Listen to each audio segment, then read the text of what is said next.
అన్నారు. నేనైతే మస్తున్నాం. మీ అందరు ముడిపించడానికి నేను వచ్చేసాం. మనం బిగ్ బాస్ ముచ్చట్లోకి వచ్చేసేద్దాం. అసలు బిగ్ బాస్ అయితే ఈ రోజు అయితే 100కి 1000 మార్క్స్ ఇచ్చేసాను. Next level. నీళ్ళ బిందెల దగ్గర కొట్టుకుంటారు చూసారు ఆంటీలు, సేమ్ అలాగే అనిపించింది. మీకైతే అనిపించిందో ఒక కామెంట్ చేయండి. నెక్స్ట్ లెవెల్ కొట్టుకున్నారండి, కొట్టుకోలేదు, తిట్టుకున్నారనుకోండి.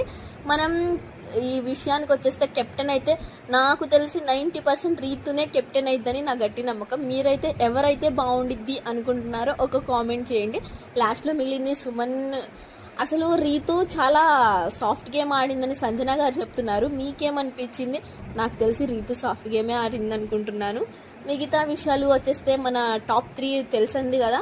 లీస్ట్లో ఉన్నది టాప్ 3 గురించి అందరూ చెప్తున్నారు, బట్ లీస్ట్లో ఉన్నది చెప్తున్నాను వినండి.